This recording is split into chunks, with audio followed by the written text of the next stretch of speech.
Halo sahabat desa, kita jumpa lagi. Sebagaimana kita ketahui bahwa Peraturan Menteri Keuangan Nomor 145 Tahun 2023 tentang pengelolaan dana desa yang mengamanatkan salah satunya bahwa sebagaimana yang disampaikan di pasal 21 ini, dana desa itu pagunya terbagi dua, yaitu pagu dana desa yang tidak ditentukan penggunanya dan pagu dana desa yang ditentukan penggunanya, maka amanatnya itu sudah tidak berlaku lagi berdasarkan Peraturan Menteri Keuangan Republik Indonesia Nomor 7 Tahun 2026 tentang pengelolaan dana desa tahun anggaran 2026.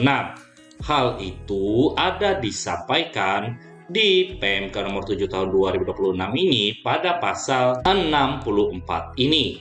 Ada dikatakan bahwa Peraturan Menteri Keuangan Nomor 145 Tahun 2023 tentang pengelolaan dana desa itu dicabut dan dinyatakan tidak berlaku.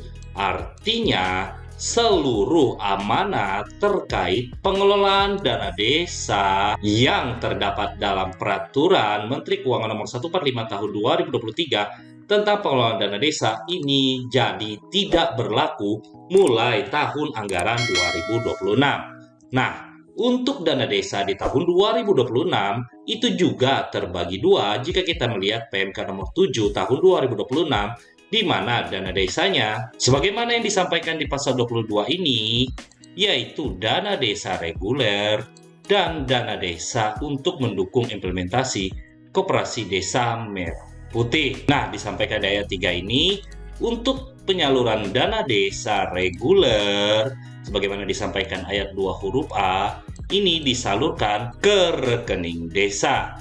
Berbeda untuk dana desa untuk mendukung implementasi koperasi desa merah putih, tidak disalurkan ke rekening desa, tapi disalurkan dari RKUDeng ke rekening penampung penyalur dana.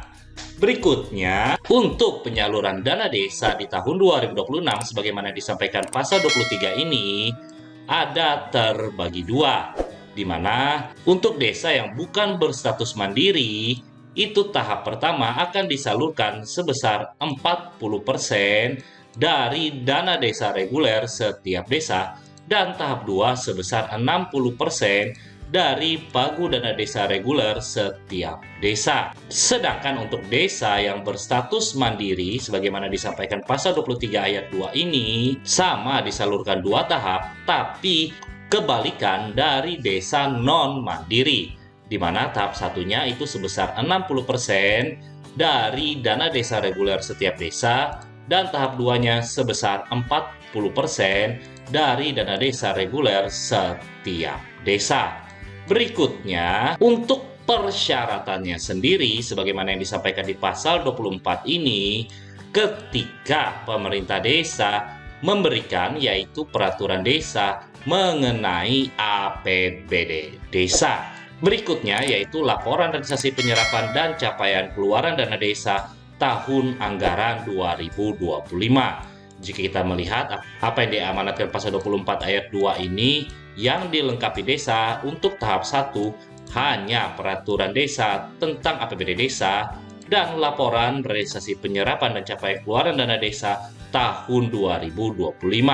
Berikutnya untuk tahap 2 di sini berupa laporan realisasi penyerapan dan capaian keluaran dana desa tahap 1 yang sudah disalurkan ke rekening desa. Berikutnya masih di pasal 24 dan pada ayat 4, penerimaan dokumen itu dilakukan dengan ketentuan, nah ini waktu penyaluran dana desa ke rekening desa, yang artinya proses mulai dari proses persyaratan dan sebagainya itu sudah terlewati, di mana dana desa itu untuk tahap 1 paling lambat tanggal 15 Juni tahun 2026 disalurkan ke rekening desa. Tahap 2 di sini paling lambat mengikuti ketentuan mengenai langkah-langkah akhir tahun anggaran.